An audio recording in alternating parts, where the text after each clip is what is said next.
Samstöðin fjölmiðill í eigu almennings.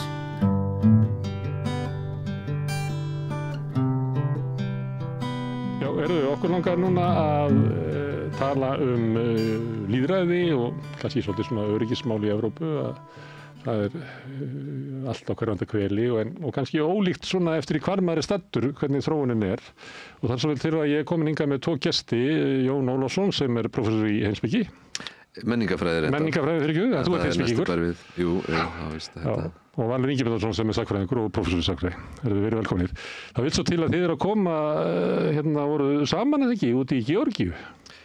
Jú, við fórum í... Það eiginlega austasta austrið í Evrópu? Já, það má segja það. Við vorum fyrst í Rúmeníu og svo í Georgíu, í báðum tilfellum í Erasmus Plus heimsóknum við samstarfsskóla, fyrst í Klúts í Transilvaníu og svo í Georgísk-ameríska háskólanum í Tbilisi.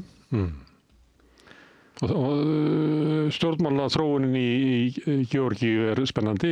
Fyrrverandi utanríkisráðherra okkar var þar, ég held að við byrst myndarinn á Svölum, þar sem hún var eiginlega að taka þátt í mótmælum gegn stjórnvöldum. Jú, það okkar góði gestgjafi og samstarfsmaður í háskólanum Tbilisi, hann mitt rifjaði þetta upp og var nú lítið hrifinn af þessari heimsókn. Og það var semst þannig að... Má ég spyrja, af hverju fannst hann bara ekki við hæfi að utanríkisráðherra í öðru landi væri að taka þátt í götumótmælum? Já, það að segja, ef eins og við skildum þetta, þá kemur hún í fylgd með utanríkisráðherrum frá Eystrasaltslöndunum. Og þau eru rauninni þarna öll á eigin vegum, í einkaerindum, fljúga inn og fara bara eins og hverjir aðrir borgarar niður í bæ og gera það sem allir með að gera, að taka þátt í mótmælum, eða ennþá í Georgíu. Það myndi nú enginn láta sér detta í hug að gera eitthvað svona í Rússlandi, og þetta þótti kannski aðeins sérkennilegt fyrir svona háttsetta stjórnmálamenn og embættismenn að koma þarna á þessum forsendum. Og kannski svona, við getum ímyndað okkur hér ef það kæmi utanríkisráðherra hér, kannski það ekki afstaða til þess hvað hann var að segja og svoleiðis, að bara væri óviðkvæmilegt að þið sé að skipta okkur á okkar málum. Já, allavega með þessum hætti, ég meina það, og ég get svo sem, ég bara get algjörlega skrifað undir þetta persónulega, ég meina ráðherra hættir ekkert að vera ráðherra og verður prívatpersóna, En þið hafið einhvern veginn verið að velta fyrir ykkur svona stöðu Georgíu sem sérstök, kannski út af Úkraínustríðinu og sem Úkraína myndi ég halda að Rússar skilgreini sem hluta áhrifasvæði sínu og Georgía það líka. Þannig að þetta er ekki land sem frjálst, þjóð sem frjáls að þróa sína stjórnmál eins eftir eigin höfði. Þau búa við hliðina á Birni sem búið að pota í augað og hefur vaknað. Og þetta það má líta á Georgíu sem eitthvað svona peð í stórveldaleik og þetta svona eftir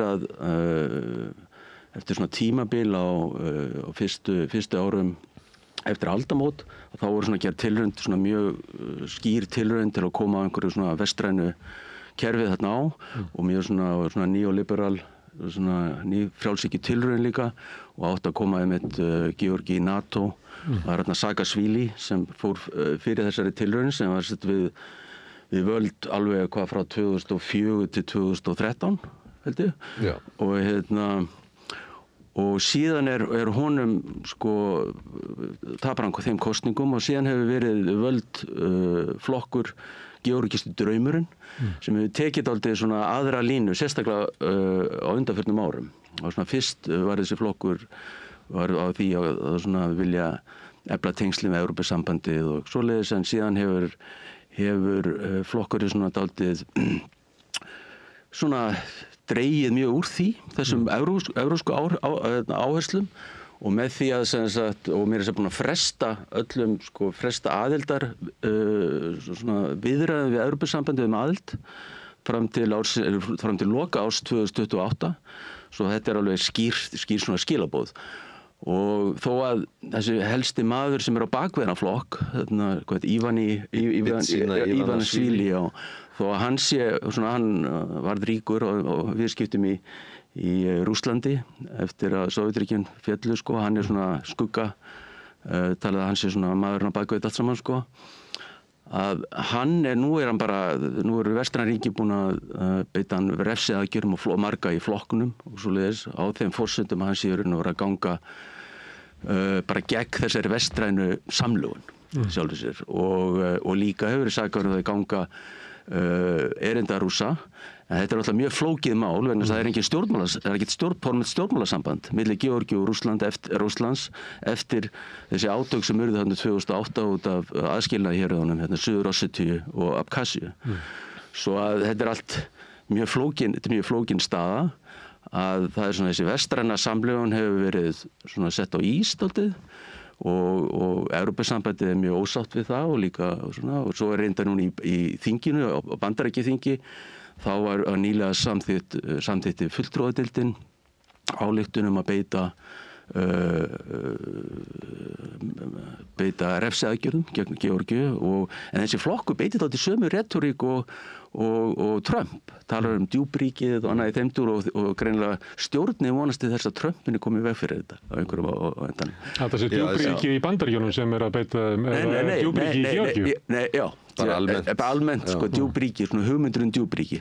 Þú veist, bara þessi svona alþjóðlega Davos djúpríki. Já, bara eins og ráðherrar í stjórn Trumps talum. Þeir tala bara svona á mjög svipum nótum. Þeir taka þessa retorík mjög mikið upp, svo þeir vilja svona samsama sitt dálítið. Svo þeir vilja ekki snúa baki við Trump, en svona er svona En það er samt, sko, það var svona eitt af því sem að maður kannski skynjaði pinnlítið í Georgíu, það var að þessi staða er svo flókin, sko. Þú veist, ég meina, maður getur ekkert alveg svona bara svona með einhverjum einföldum hætti sagt, já, hér er komin flokkur til valda í Georgíu sem vill bara fara leið Rússlands og georgíski draumurinn hefur náttúrulega verið gagnrýndur mikið fyrir það að í fyrra, það var neila aðal mótmælin í fyrra fóru vegna þess að þingið ætlaði að samþykkja löggjöf sem er mjög í anda sem sagt, laga í Rússlandi sem beinast gegn svokölluðum erlendum agentum og það er mjög frjálslega túlkað hugtak þannig að í rauninni allir sem að eru í fjárhagslegu sambandi við einhverja utanlands eða Vesturlöndum eiga þá hættu að vera beittir alls konar aðgerðum. Hvort sem það eru stjórnmálaöfl eða fjölmiðlar eða menntastofnanir. Þetta er mjög víðtækt í Rússlandi. Það er nú ekki eins víðtækt í Georgíu en þetta vakti, þetta er rauninni svona, fannst manni kannski afskaplega klaufarlegur málflutningur en á hinn bóginn þá sér maður bara að, ég meina, hvað geta Georgíumenn gert, sko? Þeir eru í viðskipti þeirra eru að langmestu leyti við Rússland, þeir eru algjörlega háðir, Pútín getur skrúa fyrir súrefni til þeirra bara eins og ekkert sé. Ég er ekki alveg sem það sé samt svo mikið, vegna þess að helstu það er svona skipti máli, vegna þess að það fá jú olíu, en gasi frá Azerbaijan og svona, svo það eru helstu þessi ríki, nágrannaríki, svo Azerbaijan, Armenia, Tyrkland og svona sem eru helstu og Kirgistan eru helstu útflutningsríki en það er allavega mjög stór hluti að þeirra útflutningi fer til Rússlands og það er að segja að það er ekkert inn í myndinni fyrir Georgíu að bara að snúa baki við Rússlandi og sama tíma eins og Valur var að nefna áðan að þá er ekki formlegt stjórnmálasamband við Rússland vegna þess að 2008 þá verður þetta stríð þegar að Rússarnir taka Suður-Ossetíu og ákveða síðan að gera hann að svokölluðu sjálfstæðu ríki þannig að þetta er mjög skrítin staða og ég verð nú að segja sko að maður svona varð örlítið svona sympatískari í garð stjórnvalda í Georgíu við að skilja betur hvað er í húfi sko. Má þetta ekki vera að þetta sé bara svona raunsæispólitík í Georgíu að það var draumur það að tengjast Evrópu en síðan bara með því hvernig Úkraína hegða sig gagnvart Úkraínu að þá verði Georgíumennum bara einfallega að horfast í augu við þær staðreyndir að kostnaður við það að halda áfram einhverjum Evrópusamruna getur verið bara innrásin í landið og hefur ekki bara sittað það að hold og sjá til hvort það verði tækifæri annars alveg sama hvað okkur langar Er ekki bara eitthvað svona, er ekki bara raunsæi þeirra sem að búa við hliðina á grimmum stórveldi? Jú, þetta einmitt lýsir þessu ágætlega og líka oft bara með smá ríki. Þau hugsa svona, við viljum bara halda góðum sambandi við flest ríki. Og það þeirra dálítið, en svo ef við lítur á skoðanakannanir þá sem sagt mikill stuðningur við aðild að Evrópusambandinu, bara alveg 70% eða þessi ennþá. En aftur á móti, svo þegar fólk spurt hvað svona staðsettir sig, hvernig utanríkisstefna Georgíu eigi að vera, þá eru 53% með því að ég vera hlutlaust. Svo þetta svona mótsögn, sko, en svona lýsir svo samt, sem við erum að tala að þetta svona, menn vilja ekki dragast í einhver átök stórvelda, eitthvað svoleiðis, og ekki styggja greinilega stærri ríki. Þau eru í stórveldaátökum og það ekki bara Rússar sem eru að beita þeim ákveðnum hótunum, heldur eru vestrið að reyna að fá þau sem svona dæmi einhverja frelsisleið ríkis sem að Rússar eru að stoppa, eða ekki? Þannig er okkur sagt það fréttinnar. Ég meina að, það lítur þannig út og ef þú horfir á til dæmis þessa ályktun sem að Valur var að nefna áðan sem að hefur heitir því skemmtilega nafni Megobari ályktun og Megobari þýðir vinur á georgísku og þannig að það er að segja Bandaríkin er að tjá Georgíu vináttu sína með því að setja alls konar þvinganir fram gagnvart núverandi stjórnvöldum og ég meina að þetta á sér líka skýringar í því að Georgíumenn hafa snúið sér dálítið að Kína. Það voru til dæmis gríðarlegar hafnarframkvæmdir í Anaklía sem er rétt við Súkdíti á Svartahafsströndinni sem að Bandaríkjamenn voru með ætluðu að gera með Georgíumönnum og það slitnaði upp úr því fyrir 5 árum og svo nokkrum mánuðum síðar að þá vinnur kínverskt Singapúr fyrirtæki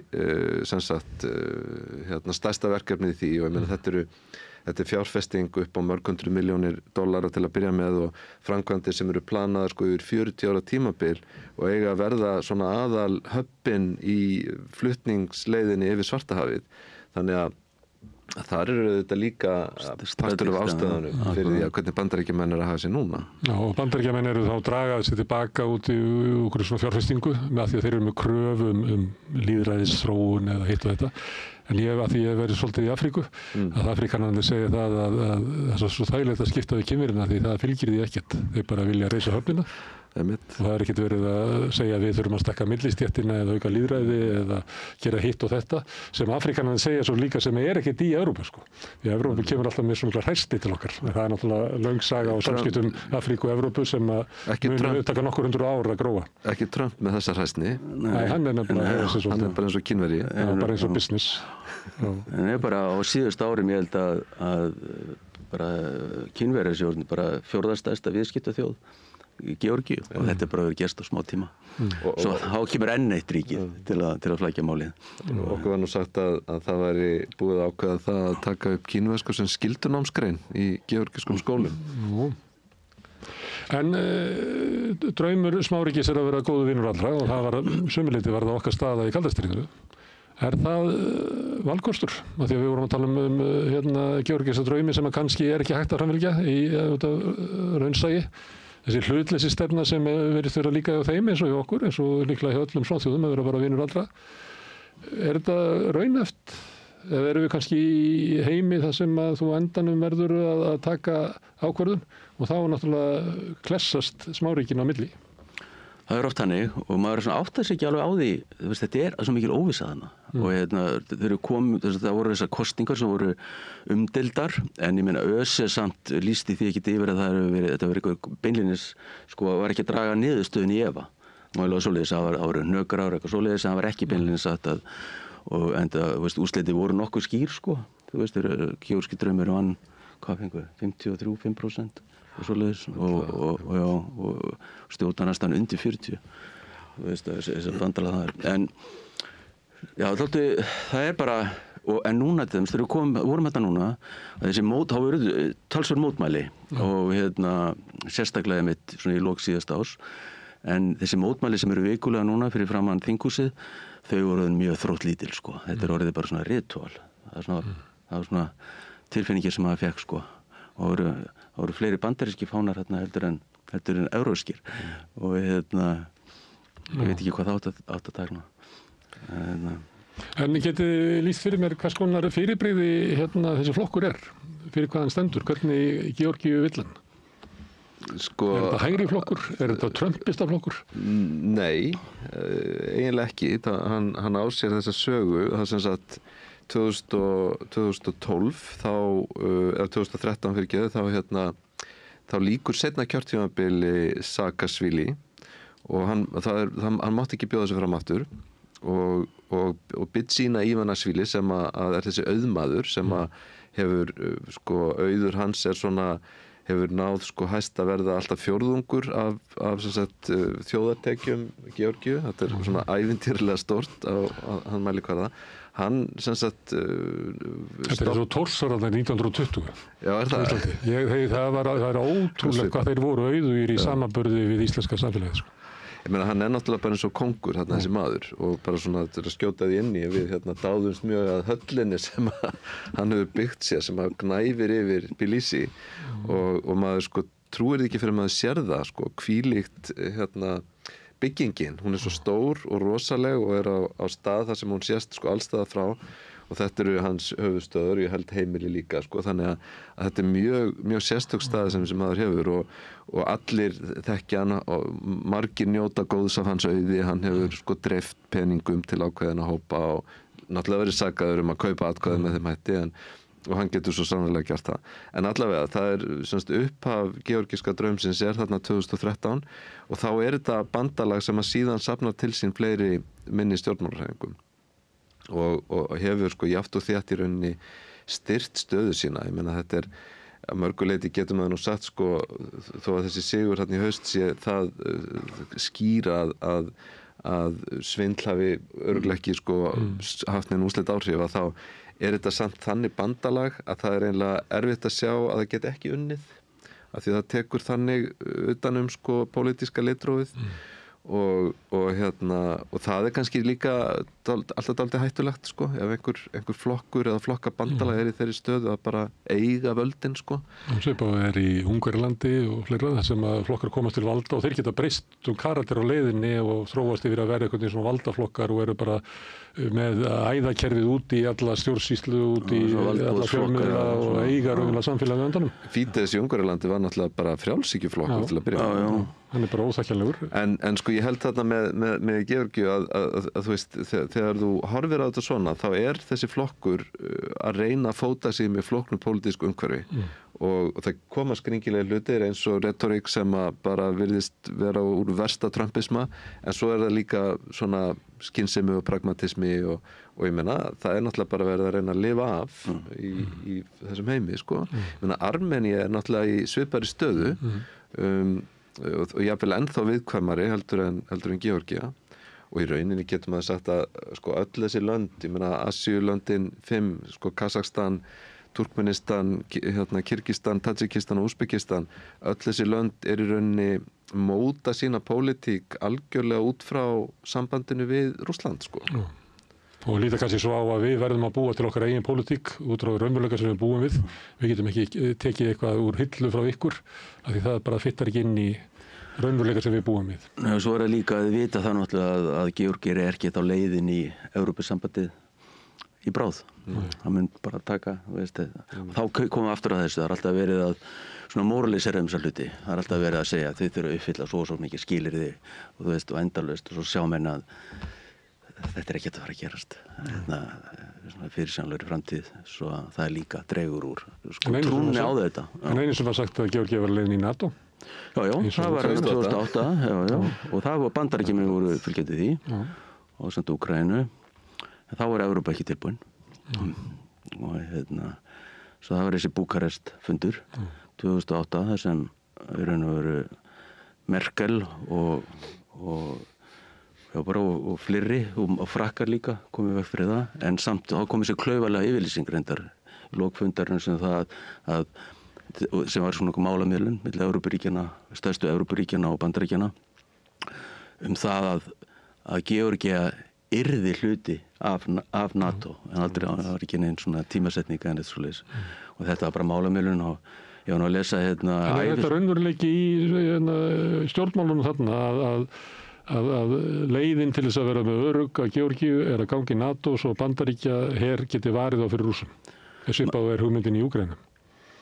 Það var þá, og það var náttúrulega Saakasvíli var náttúrulega völd þá, þetta var bara hans stefna algjörlega og hann bara var að þrýsta á þetta var hans lína, bara vestræn samlögun og þá voru aftur verið að bera þetta saman við Eystrasaltsríkin, þú veist, bara að taka strategíska ákvörðun það að fara bara að gera allt sem þarf til að fara inn í þessi vestrænu bandalög og en ég meina bara lítur á legu Georgíu, þetta á allt öðrum þú veist, þetta miklu flóknari veruleiki. Þetta er dálítið merkilegt sko, maður horfir líka bara tilbaka sko til síðustu ára Sovétríkjanna að þá eru 4 Sovétlýðveldi sem að standa algjörlega sér á parti. Það eru Eystrasaltsríkin 3 og Georgía. Af því að þar var svo gríðarlega sterk þjóðernishreyfing og í rauninni þjóðernissinna hreyfing sko. Og þannig að sko Georgía kannski að mörguleiti lifðu menn svona í þeirri ég myndi bara segja blekkingu að framtíðin gæti orðið bara býsna svipuð og hjá Eystrasaltslöndunum en ég meina kúltúrin svo ólíkur og það svo ólík útreið sem að þessi lönd fá eða semst þeirra veruleiki í Sovétkerfinu svo ólíkur og að sko meðan að Eystrasaltslöndin hafa öll náð sér mjög vel á strik og í rauninni vesterniserast ég meina þá hefur Georgía ekki gert það og svo kemur þessi forseti Saakasvíli sem að náttúrulega sko mjög sérstakur persónuleiki fyrir það fyrsta en ætla síðan bara að koma með bara umbreyta samfélaginu yfir í svona alveg últra ný frjálshyggju samfélag á bara mjög skömmum tíma og það náttúrulega leiðir til þess að það eru stofnunum bara slátrað sko eins og ekkert sé, það engin sko virðing eða áhugi og bara fyrirlitning á öllu því sem Sovjet sko og ég verð nú að segja, ég meina ég sem sagt kom þarna núna í vor, ég kom síðast til Georgíu árið 1998 og þá var ég að vinna þar í hálft ár reyndar í Abkhazíu en ég kom þá til Tbilisi nokkrum sinnum og vissulega búið að byggja nokkur stórhýsi í millitíðinni en bæjarbragurinn voða svipaður og svona fátæktin sem maður sér, sýnileg fátækt finnst mér vera bara svipuð meðan að Eystrasaltslöndin eru sko gjörbreytt frá því var þá. Allavega borgirnar og svona þessi tilfinning sem maður hefur að því að koma á staðinu. Þið fóru líka til Rúmeníu sem ég svolítið að velta fyrir mér að stundum heyrist manni að fólk þarna austur frá að það horfi svona til Bandaríkjanna vernd í öryggismálum ekki mikið að stóla á Þýskaland eða Frakkland eða eitthvað svoleiðis, þannig að horfi svolítið yfir það og líka finnst manni það í sambandi við stjórnmálaþróunina að þar séu kannski svona valkostirnir einhver svona trumpismi með einhverjum hætti, svona nýja hægrið og svo kannski einhverju flokkar sem eru að vísa til Evrópusambandsins og annað slíkt að sósíaldemókratar og fleiri eru meira og minna horfnir út úr þessu löndum einstaka undantekningur reyndar. Hvað getið þið lýst verið með stjórnmálum í Rúmeníu?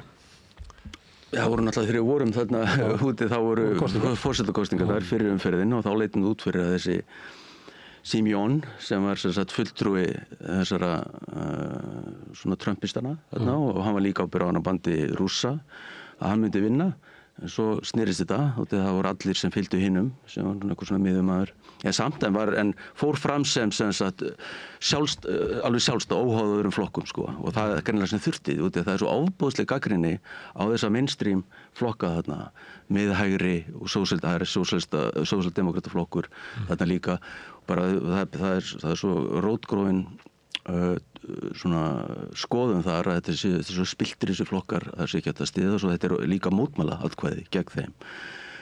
Nú, náttúrulega Rúmenía spilar mjög stóra rullu núna bara út á Úkraínustríðinu og þarna bara eru Bandaríkjamenn að reisa sínu stærstu herstöð í Evrópu og ef allt fer fram sem horfir þá er hún stærri heldur en í Ramstein í Þýskalandi. Svo að þeir, þarna í Konstanza og svo að þeir skipta miklu máli en pólitíkin þarna það er engin þetta er svona dálítið mótsamkvæmt þessu segi Simeón hann tala bæði vel um Trump og líka Rússa þú veist, á móti stuðningi við Úkraínu, svo það komin einhver þreyta í það, þarna í Rúmeníu. Þetta hljómar svolítið eins og Orbán. Já, nákvæmlega. Það svona ákveðin, þeir eru ekki komnið á þennan stað. Þetta er klofið samfélag, það má orða það þannig. Þetta er klofið samfélag og svo að maður svona skynjar og svo bara þetta líka endurspeglar bara efnahagsveruleikann þarna. Ég meina það er mikil fátækt þarna ennþá. Ég meina það er kannski 24-5% sem er undir fátækarmerkum þarna. Og þetta er líka fólk sem hefur bara ekki notið góðs að þessari aðildina að Evrópusambandinu og þessari Evrópuvæðingu. Finnst þetta og þessna er líka, má örugglega útskýra þessa gagnrýni á elítur og eitthvað svoleiðis og þessi bara ganga erinda Evrópusambandsins og einhverja svoleiðis retorík í gangi. Og svona bættur hagur farið bara til örfárra og... Já, mikið þannig, hugsað þannig og meðan sko elitan talar mjög mikið, við erum bara að standa með okkar bandamönnum við NATO og Evrópusambandi en þá er þetta eins og kom fram í þessum kosningum, sérstaklega þetta í fyrirumferðina að þá forsetakosningum að þá það er einhver undiralda þarna sem er svona einhver gegn svona hugmyndum. En það er líka sko Rúmenía er allt öðruvísi land heldur en Ungverjaland eða Úkraína til dæmis. Ungverjaland náttúrulega einkennist af mikilli þjóðernissinnari pólitík sem að Orbán hefur tekið algjörlega upp og Úkraína er rauninni sko nú þarf maður að fara varlega þegar maður fara að tala þjóðernishyggju í Úkraínu því það er svo mikið rugl í gangi það sko en nýnasistar en þegar ég segi þjóðernishyggju í Úkraínu þá er ég alls ekki að tala nýnasism bara alls ekki, heldur þá staðreynd að það hefur verið eitt af mikilvægustu málum Úkraínu frá bara hruni Sovétríkjanna að halda utanum Úkraíns þjóðerni vegna þess að það var alltaf í hættu gagnvart yfirgangi Rússa. Það er ekkert nýtt það sem er að gerast núna að því leyti og þess vegna þá til dæmis er því algjörlega hafnað að stilla upp einhvers konar federalríki í Úkraínu strax þarna 91 sko, 92 og það er líka sko í rauninni svona viss fjandsamlega afstaða gagnvart mörgum þjóðabrotum sem þar búa en í Rúmeníu hefur pólitíkin verið alveg þveröfug að þar hefur verið sko unnið mjög mikið að því að byggja upp fjölþjóðlegt ríki og þannig að ríkisvaldið sko er sér mjög meðvitað raunverulega sko hvað samfélagið er flókið og þetta gerir líka verkum að sko það gerist eitthvað svona eins og það sem maður sá í milli umferðana, ég meina þegar maður á sunnudeginum hvað 3. eða 4. þegar þessar kosningar voru ég meina maður er með 40% þetta var bara búið spil sko, það var augljóst að hann hlyti að taka þetta í seinni umferðinni. Og hinn með 20 en þessi með 40% hann fekk bara 5% viðbútt en hinn fekk allt. Já, og meina fólki sem við vorum að tala við þetta í vikunni í háskólanum meina, þú veist, það var bara já, ok, þetta er bara það sem er að gerast, bara því miður, við erum að fara þessa leið líka. Við séum þetta í Frakklandi, svona sveiflu. Akkurat, ég meina þá sér, og þetta finnst mér vera til marks það að sko samfélagið í Rúmeníu er kannski miklu sterkara, þetta pólitíska samfélag, heldur en fólk bjóst við að fólk hafi haldið. Og það er svona tengt umræðum stjórnmálaþróun ekki bara í austrinu, heldur líka svo sem í vestrinu að þá er oft látið eða kannski er það raunveruleiki að svona röddin fyrir því að verja það sem var og við eigum, bara valddrift lýðræði og sjálfstæðastofnanir og svona, að hún er frekar veik gagnvart sko öflunum sem að segja spilling og elítur og eitthvað fleira, að vantar rödd, kannski bara vantar pólitíska fórust í Evrópu, það er yfirlega endurómur af því að það er enginn til þess að standa upp og segja hverju valkosturinn á móti Farage eða Le Pen eða Alternative for Deutschland eða nýfasistarhreyfingum í Ítalíu og þar undir götunum. En hljómar eins og þú sett að lýsa því að það fékkstu svona smá von að þarna er einhver borgarstjóri sem að næra samin alla og allir sjá eitthvað að við verðum að gera eitthvað annars dettum við yfir í tröppisma. Já, ég meina það sem við erum að horfa á er að hávær minnihluti að taka völdin. Ég meina það ekki meiri hluti í Bandaríkjunum bak við Trump. Það minni hluti sem að meiri hlutin leyfir að komast til valda. Og þegar maður sér í Rúmeníu og Frakklandi að meiri hlutin leyfir þessu minni hluti ekki að komast til valda, þá það vissulega eitthvað sem að, það getur verið afleiðing af veikleika þessa lýðræðiskerfis sem að oft talaðum okkar gildi og allt þetta.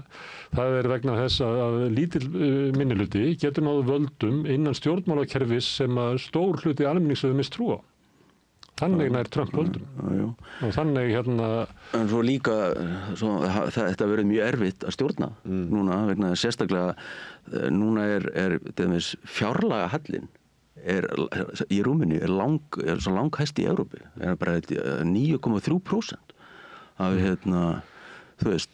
þjóðarframleiðslu. Svo að það þýðir og þá náttúrulega við verðum mikil þrýstingur frá Evrópusambandinu að lækka þetta, því annars kemur þetta niður á styrkjum við að innviðauppbygging og svo frá Evrópusambandinu eða lækkar ekki hann fjárlaga alla, svo að þeir standa fram og það getur það að þýtt enn meiri að þessi andstöðar búin að styrkjast enn frekar. Svo þetta er mjög erfið stað, þetta bara komið alltaf óvart eins og við erum að ræða og svo þess að gerist náttúrulega líka í Þýskalandi eftir að þessi nýja stjórn komst það til valda, ég meina þá AfD bara er leiðin upp. Þetta er náttúrulega skrítið þegar þetta er komið, þessi flokkar þeir voru nú alltaf áður fyrir svona mestalagi 15-20, nú er þetta bara, nú er fara að nálgast 30% og svo AfD. Og þá umverulega ekki hægt að stjórna nema Nei, þá það búinlega erfitt að það ákvörðun sem hefðbundna hægri tekur að valkostirnir að vera með eitthvað duglausa ríkisstjórn yfir miðjuna eða bara að kyngja ælunni og mynda ríkisstjórn með nýja hægri. Þetta er sem íhaldsflokkar standa alltaf framifyrir, hvort sem það á dögum fasista eða eins og gerist bara í Þýskalandi 33, það voru náttúrulega íhaldsmenn sem komið til valda raun og veru með að mynda næstustundu valda með að mynda með þeim samstöðustjórn og þetta er akkurat þetta vandamál sem þessir íhaldsflokkar standa framifyrir alltaf, eigum að vinna með þeim. Þetta er í Hollandi, þetta er í Svíþjóð og þessi frelsisflokkur hefði orðið þannig á Spáni ef að kosningarnar hefðu farið eilítið öðruvísi. Þannig að sumuleyti er þetta þróunin sem við erum að horfa upp á. Já, en kannski ég meina það er líka valkosti fyrir flokka eins og ef við horfum á Bretland, ég meina hvort er það betra fyrir íhaldsflokkin að sætta sig við stórt tap gagnvart verkamannaflokknum eða að fara í bandalag með Farage, Það er ekkit augljóst að það sé betra að búa við tímabil lélegs fylgis eða sameinast öflum af þessu tagi. Þannig að því að það muni leiða til svona niðurbrots á stjórnmálakerfinu eins svipað og er ákveðin hætta að sé að gerast í Bandaríkjunum. Það sem verið að mjög ákveðið að vera að reyna að brjóta niður svona valddrift opið lýðræðiskerfi, þrengja málfrelsi, þrengja frelsi háskóla, þrengja frelsi fjölmiðla og svo framvegis. Það er náttúrulega verið að bara brjóta niður lýðræðislega stofnanir og ég meina að því leyti Bandaríkin eru á nokkurs vafa eitt af sterkustu lýðræðisríkjum í heimi að þú horfir á bara styrk þeirra sjálfstæðu stofnana og svona réttaríkisins þar en maður sér það bara á því sem er búið að gerast núna nokkur mánuðum að ef að Trump hefur nægan tíma þá getur hann líka eðlilegt þetta að bara eina vonin er að þingkosningar 26 sem að getur stoppað. Mér talandi það að það búast allir við því að demokrati muni vinna það og það bara gerist það eiginlega alltaf. Það er sá flokkur sem tapar þessu midterms. En þess vegna er líka svo teóriða núna í gangi að hann sé að flýta sér svo mikið. Að ráðast í svo margt áður hann hefur þarna fram að þessum kosningum. En Má ég aðeins fara aftur í Austur-Evrópa því að það er náttúrulega stríð í Úkraínu sem að ekkert fyrir svo löngu síðan var langt í burtu fyrir Ísland. En núna er þetta einhvern veginn með Evrópu samruna og öllum þessum hugmyndum en þá er þetta svæði sem að hefur verið svolítið dregið inn í okkar heimshluta. Og þetta er viðkvæmt svæði, þetta er löndin þarna Í sumur löndum var bara hoggi niður eða öll grunnkerfi sem að voru þar og þó að hafi verið þar sko, þú veist, einhver velferðarþjónusta og eftirlaun og ýmislegt sem að var þarna að einhver leyti hafa hrunið og þetta er svona riðbelti og glundróða svæði og pólitíkin ber svolítið lita því. Þess vegna eru svona trumpistar sem að vaða uppi, það eru oft í það sem hefur verið vonbrigði og annað slíkt. Fyrir okkur Íslendingar, því þú hefur svona skoðað mikið svona öryggismál. Er eitthvað svona leið fyrir okkur Íslendingar að segja, þetta er bara svæði, þetta er svo flókið og það er bara ómögulegt að spá því hvernig sko þróunum þessu verður. Við skulum bara ekki vera að horfa til þess svona næstu 50 árin. Við erum bara lítið land og við skulum ekki vera að blandast inn í einhverja stórveldistafl í kringum þessi svæði. Sámöguleiki ekki fyrir hendi eins og staðan núna. Við erum náttúrulega búin að vera hluta þessu eða frá upphafi og líka beðra með þessari skýru afstöðu sem stjórnvöld alltaf að tekið þessu máli alveg frá upphafi og það er bara mikil áhersla lögð á það eins og við vitum inn í NATO og svona allir leggja sig þar fram sko í þessu og svo er líka Evrópuríkin að bara náttúrulega það sem hefur gerst náttúrulega með Trump er að það er ekki að líta svo á þó þau segja ekki opinberlega það er ekki að treysta Bandaríkjunum menn að það var litið svo á til dæmis á fyrra kjörtímabili Trump, þetta getur gerst, þetta er bara slys en nú svo gerist þetta aftur og þetta getur gerst aftur svo núna er Evrópa augljóslega undirbúið sig undir það að vera sjálfstæðari bara í öryggismálum almennt, það er alveg augljóst og þetta er hún strategið en þetta mun taka En hefur hún eitthvað styrk í það? Það sem ég að spyrja það þarf bara svo margt að gerast til þess að Evrópa verði sterk Nákvæmlega En þetta er það sem sko, svona mennið svo Merz að tala núna og hann alveg sem var náttúrulega bara transatlantik var alveg fylgjandi mjög sterku samstarfi við Bandaríkjana hvernig hann talar, þá hann alveg komin á þessa línu. En svo alveg rétt, það er líka svo fyrir eftir bara hvað að gerast innan þessar ríkja, bara í kosningum og svona, hver komast til valdi í þessu ríkjum, hvort það verið stuðningu við svona stefnu. En náttúrulega skiptir máli í þessu samhengi náttúrulega þessi nýja lína Þjóðverja. Allavega enn sem komið þó að sé náttúrulega þetta er allt mjög umdeilt líka í Þýskalandi, maður gleyma því.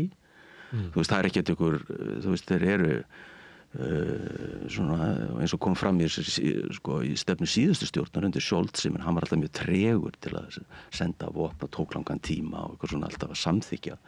Svo það má alveg búast við því að einhver tímapunkti að verði einhver andstæða eða við vopnasendingur og eitthvað svona, þetta var betur að koma í ljós en þessi lína samt eins og ég er að segja það er alveg augljóst að það er allir að tala svona innan Evrópu þú veist, ef með stærri ríkjum þú veist að það verður að gera eitthvað og hvort sem það tekst veit ég ekki og veit það enginn, svo staðan er í dag En svo er líka bara sko, ef maður horfir bara á síðustu daga sko, hvernig hegðun hefur verið hjá Rússum sko, að það er svona það er einhvern veginn eins og það er ekkert að koma, það er ekkert útspil að koma og meina, það er rauninni haldið áfram með svona maximalískar yfirlýsingar í sambandi Úkraínu þannig að það virðist ekki vera neitt vilji eða áhugi á því að gera eitthvað sem að stoppa stríðið mjög fljótt. Það er eins og Rússa metið eða Pútín og félagar að þeir séu með það góða stöðu að það verði alltaf betri staða við samningsborðið á morgun, þannig þeir halda bara áfram. Já, það er örugglega þannig og það er þau ekki virðist sko rússneskur efnahagur vera bara mjög sterkur ennþá. Menna það er allir þetta er svona alveg öfugt við það sem var alltaf sagt íslenska bankakerfið árið 2007. Það var sagt sko langtíma horfur bankana eru góðar, skammtíma horfurnar er ekki svo.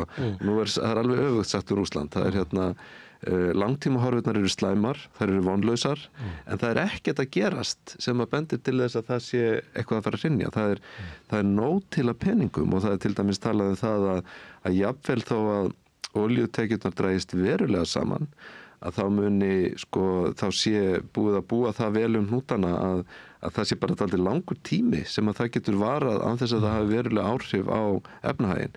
Og það er alltaf búið að gíra hann inn á þennan bara á stríð, þetta er stríðsekonomía. Auðlindadrifið stríðsakerfi. Já, og það er veruleiki sem að virðist vera bara í rauninni það sem að stjórnvöld í Rússlandi er að miða á og það þýðir gríðarlega hernaðar uppbyggingu áfram algjörlega óháð því hvort það stríð eða ekki í Úkraínu. Stríðið per se fer að skipta einhvern veginn minna máli í þessu sambandi, sérstaklega þegar þeir geta líka horft á það að það geti bara vel farið svo að Trump og Bandaríkjamenn þar með fari að eiga samskipti við Rússland bara gleyma þessu stríði, bara normalisera samskiptin og fara inn í það. Þannig að Evrópa að horfa á eiginlega hvað sem gerist á hernaðar uppbyggingu í Rússlandi sem að verður að svara. Það er ekkit hægt að láta Rússa byggja sig upp þannig að þeir séu orðin sko veruleg ógnun við alla Evrópu eftir 2-3 ár öðru sen að bregðast mjög ákveðið við því, og það neyðir eiginlega Evrópu til þess að taka sig saman í þessum hernaðar. Það í vopnaköflum. Já. Það er í sögunni að þá er hringt bjöllunni og spurt eigum við ekki að slaka þess á vopna uppbyggingunni. Það er betra fyrir, þá getur þú farið út í einhverja atvinnu uppbyggingu þarna í Rússlandi í staðin fyrir að eyða öllum auðlindagróðunum í því að byggja upp her, og þá getur við haft betra samfélag til lengri tíma og við þurfum ekki að fórna sko velferðaríkin okkar í vesturinu. Ég meina það voru viðræður kjarnorkuvopn að reyna að hefta vopnakaflu við á sínum tíma. Er þetta bara ekki... Þetta er ekki raunhæft núna. Ég meina, Sovétmenn stóðu náttúrulega frammi fyrir því alveg bara í mjög lengi að vilja draga úr þessu, og ég meina þetta er hluti af því sem að eyðilagði gróf undan þessu ríki, en í dag að þá virðast rússnesk stjórnvöld bara vera búin að ákveða það að þetta sé málið. Það er engin, sko, við getum farið í Pútín er búin að vera lengi völd, sko, en ég myndi segja sko alveg frá því svona 2012 að þá hefur í rauninni áherslan á það að halda völdum verið númer 1, ekki infrastruktúr uppbygging eða kerfisbreytingar eða neitt slíkt, heldur bara að treysta völdin og halda þeim, og núna að þá virðast rússnesk stjórnvöld líta þannig á að besta leiðin til þess að gera það sé að halda áfram að gíra samfélagið inn á þetta sé málið, að verja tilvist ríkisins fyrir ógnum úr vestri og að utan. Það er oft góð leið fyrir stjórnvöld að halda völdum, að benda ógna utan. Og það sé bara pólitíkin í þessu, og svo vill svo til að hernaðaruppbyggingin færir eitthvað svona efnahagslegt aktivitet sem lítur út kannski svo hagkerfi, en það sem að þú alltaf langtíma horfundar er það að Rússar er ekki að byggja upp svona framtíðar samfélag. Það er ekki að vera að byggja upp framtíðar atvinnuvegi, heldur þetta fyrst og fremst bara auðlinda arðurinn sem er notaður í hernaðaruppbyggingu. Já. Svo má líka vera að setja þetta líka eins í stærra samhengi að náttúrulega Kínverjar vilja heldur ekki að Rússar tapi þessu stríði, sko. Svo það þýðir að þeir eru orðnir helsti sko bakhjarl Rússa, og náttúrulega þetta skiptir Kínverjana máli líka bara í svona geopólitík öllu svoleiðis, sko, að þá getið þeir unnið með Rússum, þó þetta sé ekki formlegt bandalag, að þá er þetta orðið mjög náið samskiptið þarna, og augljóslega þetta spila líka inn í. Þið voru að tala kosningarnar í Rúmeníu. Er möguleiki á því að því að kannski fyrir hálfu ári síðan höfðu við sagt að ef að Trump vinnur að þá má ég búast við því að svona Trump líkir stjórnmálamenn og stjórnmálaflokkar muni sækja á eins og hefur gerst í Þýskaland og víðar. En svo erum við með dæmi eins og í Kanada sem er náttúrulega svolítið sérstakt út af nálægðinni við Bandaríkin, en líka svo sem í Ástralíu að það verður eins og svona, þetta er kallað svona backdraft, að þegar að Trump valdi því að það fylgi fari frá þeir sem eru líkir honum. Er þetta möguleiki að þetta er líka dálítið hætta fyrir þessa flokka, þessa populistaflokka eða þessa róttaka hægri flokka, er þetta ef þeir fara algjörlega inn á þessa Trump-línu, þá getur það veikt á, því að Trump er svo óvinsæll í þessum Evrópuríkjum. Eins og Farage, hann er vist ekki nefnt Trump núna. Hann enda að tala um það, hann er búin að taka svona vinstri línu núna, það er hans nýjasta, þetta var alltaf eitthvað svona viðskipta, vinna, þú veist bara, hann er alltaf öðruvísi típa og pólitíkus, en hann er ekki áherslu á það núna, þú veist, og já, svo þeir verða að spila þetta, og þetta kemur svolítið fram, sko, vandamál sem svona þessar skapar þetta með Meloni. og hún svona dálítið, þá erum við að setja það, hún vill halda góðu sambandi við Trump og svona, en hún vill líka halda góðu sambandi við Evrópuríkin og þessi stæðstu, vegna það líka Ítalía, það sem Ítalía og Ítalar vilja alls ekki það að þessi stærri ríki Evrópu eins og ríki eins og Þýskaland, Bretland og Frakkland dómineri. Þeir vilja vera þetta með og þeir verða alltaf mjög móðgæður ef þessi stærri ríki eru svona hittast einhver einstök málefni og þeim ekki boðið. Eins og hefur verið að gera undanferði, þá meira að taka við Pólland með en ekki Ítalíu. Já, og svo þetta alltaf mikið atriði og fyrir Ítala að verða ekki svona settir í næsta flokk fyrir neðan. Svo hún að spila þetta, svona einhvern veginn að navigera þetta einhvern veginn. Þetta mjög erfið staðar sem hún í og líka svo þetta Salvini sem náttúrulega hinn hægri populistin á Norður Ítalíu aðalega, Lega, að hann bara komin algjörlega á Trump-línuna, sko. En hún ennþá samt, sko, hún miklu vinsælli en hann, sko, en þetta bara að benda á þetta líka tvíeggja sverð, þú veist Já, og það líka dálítið skondið með Meloni, sko, að því að hún í svo góðu sambandi við Trump, að það svona ákveðin gjaldmiðill, ég meina það er svona svo sósíalistaflokkurinn gagnvart Sovétríkjunum í gamla daga, sko. Meloni svona sú af Evrópuleiðtogunum sem getur helst náð til Trumps. Já, hún hefur verið á fundum, sko, hjá Repúblíkanaflokki Trump, eins og Orbán, það eiginlega hún og Orbán sem eru þau sem og svo náttúrulega Farage sem hefur bara sérstakur vinur Trump og fyrir. En hún leggur allir mjög miklu áherslu á þetta snýst ekki að velja milli Evrópu og Bandaríkjanna. Það það sem hún leggur miklu áherslu á. Meðan margir þessar populistu flokkar svo krítískir á Evrópu og Evrópusambandi. Hún náttúrulega mjög klókur pólitíkus, Meloni, sko.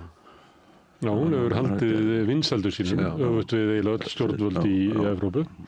En hún kannski svona dæmi það að það kemur svona, þetta flokkur sem á hreint og beint rætur í fastaflokki Mussolini eftir stríð, eftir að Þjóðverjarnir fóru. Hún oft ekki sem dæmi það að þessi flokkar geta komist til valda, en þá þeir kannski ekki svo ólíkir. Ákvarðan sem hún að taka bara sko svipar og hafa verið tekið áður. Já, þetta einmitt sko eins og með Hanna, hún á þessa fortíð, hún bara fór í geggina flokkur og var bara 15 eða eitthvað sko. Hún búin að vera þarna, og þetta nýfasista flokkur, þetta nýfasista, hún þrífst í þessu umhverfi. En svo hún spurði að því hver uppáhalds stjórnmálamæðurinn og þá segir hún það Reagan.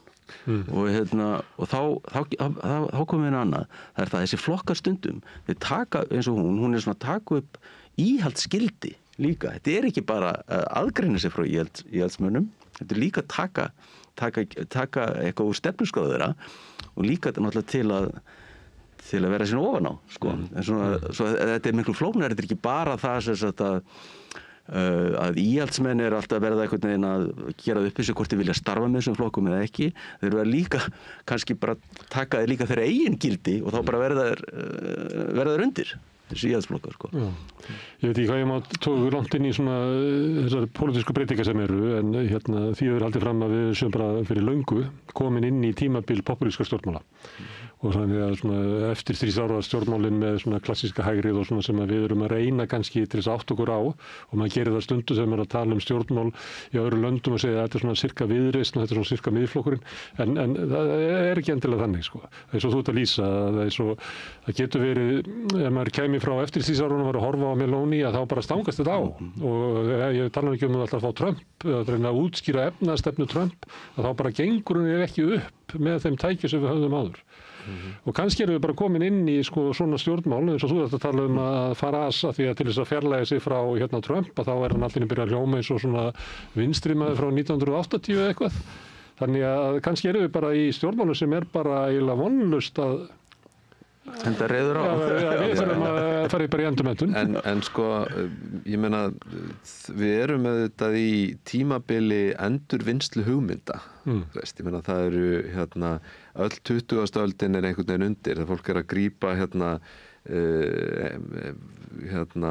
stærri nöfn og minni nöfn og taka upp hugmyndir og svo fræðins. Ég meina, hugsaðum Steve Bannon til dæmis hjá Trump sem er sko einn helsti aðdáandi Lenins sem ég veit til í pólitík og ég man nú eftir að hafa lesið grein eftir hann Ragnar Þór þegar hann var hjá VFR fyrir nokkrum árum sko, það sem í Morgunblaðinu sko, sem var ágætis dæmi þetta.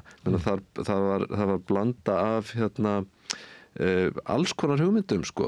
Sumar voru úr frjálshyggjunni og sumar voru bara hrein marxískar og þetta fannst honum greinilega alveg sjálfsagt mál. Þannig að ég held að hvað það populíst ekki, við erum með þetta á tímabili þar sem að það er bara hægt að vinna með gamlar og nýjar hugmyndir eins og hverjum sýnist. Og það getur því það að gamla hugmyndina eru raunverulega dauðar en fólk er bara að leika sér að því að taka svona minningar af því og Steve Bannon er gott dæmi sem er eiginlega lýsir sko þessu maka hreyfingunni sem bara populískri byltingu og notar það hugtak og það hefur svolítið aðra merkingu í Bandaríkjunum að því það var svona populíska hreyfing sko sem að sumi er eiginlega vinstri sem er svona í Kansas og víða þannig hann vísar í það að þetta sé eiginlega bara uppreisni alþýðunar sem er að varpa af sér gerspiltu alþjóðavæddu kapítali sem að stundum er svona næstu eins og gyðingaandúð þegar það er sagt og elítum og hvað fleira. Tala líka gegn Musk, hann hatar Musk líka. Það eru bara mestu andstæðunir í bandarísku stjórnmálum er Musk sem er á annarri öxlinni á Trump og Bannon sem er á hinni. Já, Bannon er reyndar ekki á neinni öxl, hann er búin að vísa honum til hinstu myrkur í bili.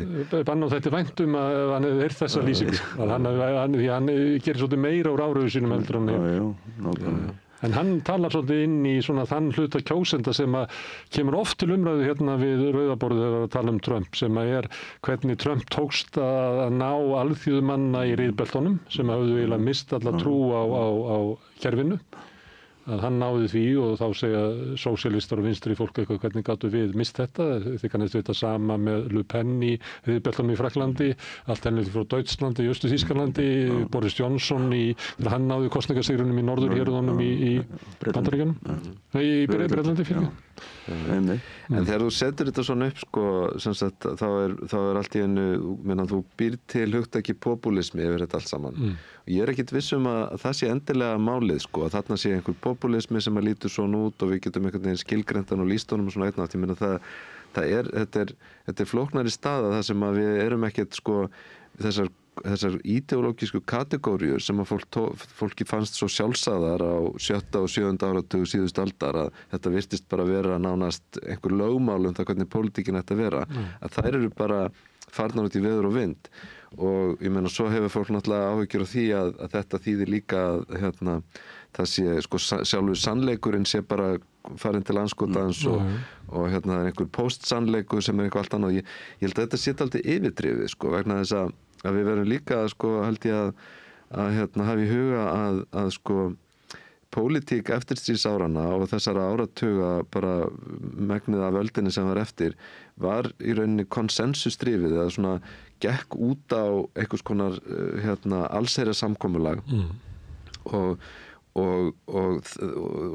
sko það er munur á sem sagt sannleikanum og konsensus eða svona sameiginlegri sín og til dæmis eins og þegar við minnst þá áttum við það að á eftirstríðsárunum hafi verið svona samkomulag það að við værum á leiðinni til aukins jöfnuðar, að við myndum lyfta upp réttindum svona hópa sem var á jaðrinum þó svo að það þýðir ekki að það hafi verið að ná því eða það hafi verið í raun en stjórnmáli voru háð innan þess leikvall. Já, ég meina ég myndi bara segja að svona boðvald flokkakerfisins var bara ekki véfengt. Svona bara var þetta og núna er það bara ekki lengur þannig og ég segi fyrir mig bara sem betur fer sko en auðvitað er heimurinn miklu skrautlegri og óræðari og ég held sko að það er líka fjölmiðlarnir sko, mér finnst alltaf dálítið fyndið sko þegar að fólk er að hafa svona ofboðslegar áhyggjur af félagsmiðlum og því hvað þeir eru eitraðir og hvað er mikið af rugli og disinformasjón og allt svoleiðis af þeim að þá verða sko meginstraumsfjölmiðlarnir allt í einu bara eins og ljósið í myrkrinu bara það sem að sannleiks þú veist sem miða bara að sannleikanum og blaðamenn bara leiddu í ljós með einhverjum stórkostlegum hætti sannleikan í stórum málum. Ég meina það er líka þannig með eins og Chomsky fjallaði nú á sínum tíma, sko, það aftur þessi sem hann kallaði manufacturing consensus. Það að segja að consent fyrirgefðu. Það sem að fjölmiðlar höfum styðja valdið. Já, það þeirra hlutverk og ég held að við mættum nú alveg sko horfa tilbaka á þessa gömlu fjölmiðlagagnrýni og sjá bara við erum bara einfaldlega í umhverfi sem að breytast mjög hratt og það erfitt að fóta sig í því, en ég held að það sé kannski, það ekki þar með sagt sko við stöndum frammi fyrir einhverjum ofboðslegum ógnum og það sé bara alltaf hrynja því að þessi gamli konsensus eða hvað við köllum það einhvern veginn ekki lengur fyrir hendi sko. Það náttúrulega tilfinning sem fólk hefur að þegar heimsmynd fer og önnur ekki fædd, þá þessi óöryggistilfinning sem held ég sé bara mjög ríkjandi í okkar heimsluta. Svona þessi hugmyndum óvissu. Og það ákveðin svona líka svona trend, sko. Þess að tala þetta hugtak competitive authoritarianism, bara eins og í Ungverjalandi og þessu, það kosningar haldnar en það ekki, en ég meina dómskerfið og fjölmiðlar. Já, en ákvæmlega eins, mjög svipað. Stemd í Pólandi. Gæti orðið í Bandaríkjunum. Já, það akkurat sem mennir að spyrja sig núna hvort þetta muni geta gerst í Bandaríkjunum. Þú veist, þetta líka, þetta alveg að gerast líka. Já, þetta hluti af svona populísku stjórnmálum, en það líka þannig að eldri flokkar, að þeir taka á sig populískan blæ, að þeir heyja sína kosningabaráttu með öðrum hætti. Það mætti skoða þróun sjálfstæðisflokksins síðastliðin 4 ár að tekur inn svona populíska tilraun til endurfæðingar. Það má velta fyrir sér sko stöðu Kristrúnar Frostadóttur inn í samfylkingunni sem svona populísk fígúra inn í þessu sem kemur inn og flokkurinn bara kýst að verða hún, sem mjög populísk svona ekkert svipuð, ég held að hún sem svipað stöðu inn í samfylkingunni og Inga Sæland inn í Flokki fólksins. Raunverulega sko, og með sleggjuna, ég ber þetta niður og þannig að stjórnmálin byrja að taka svona blæ inn að populísku stjórnmála. En það eitthvað nýtt að sterkir leiðtogar? Er það eitthvað nýtt að sterkir leiðtogar, að setja þetta í samhengi beint við popúlisma? Það ekki Davíð Oddsson populisti, sko? Hann það. Já, samkvæmt þessari skilgreiningu. En svo eru líka náttúrulega bara að líta á þætti sem sko þessi flokkar, þeim sem við erum að tala sérstaklega þessi svona hægri flokkar, róttæku hægri flokkar, eiga sameiginlegt og sem íhaldsflokkar eru líka mikið að taka upp, það náttúrulega bara þessi andstaða gegn innflytjendum og innflytjendastefnu. Það það sem sameinar þá, rosalega mikið, allstaðar.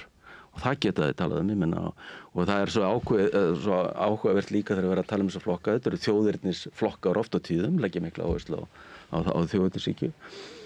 En svo líka þetta þverþjóðlega, sko. Ég geta kannski hist og eins og gerist þarna á Spáni, það ekki í febrúar eða mars, þar sem var haldin ykkur ráðstefna sko Make Europe Great Again og þá voru þessi populistaflokkar sem Orbán og fleiri sem Wilders frá Hollandi og Le Pen mætti þetta líka, þú veist, sem þessi flokkar eiga ákveðna hluti sameiginlegt, sko, sem svona og líka einhverju frá Bandaríkjunum, frá Trump og ég meina og svo alltaf sem líka og þetta kemur inn á þetta sem varst að segja að þessi konsensus stjórnmál miklu undanhaldi, hver hefði trúað því að forseti Bandaríkjanna og hans stjórn myndi tala máli AfD í Þýskalandi en ekki þú veist, kristilega demokrata eða eitthvað, sko. Þetta alltaf alveg gjörólíkur veruleiki, sko. Og benda á óheilla þróun í stjórnmálum Evrópu ef það ætti að halda þeim flokki niðri og hvernig það væri dæmi það að lýðræði væri ekki virt í Evrópu. Að fastaflokkur fengi ekki að vaksa. Einmitt, já, það sem sagt lýðræði og málfrelsi fótum tróðið í Evrópu samkvæmt Trump. Herðu, Jón og Valur, gaman að fá okkur nýkomna úr austustu Evrópu og gaman að spjalla við ykkur svona frjálst og opið ýmislegt sem að teikist lýðræðis þróun í okkar heimsluta og þarna fyrir austan. Takk. En við höldum áfram við Rauðaborð, við erum alltaf reyna að skilja hana heim. Næsti kafli eftir augnablik.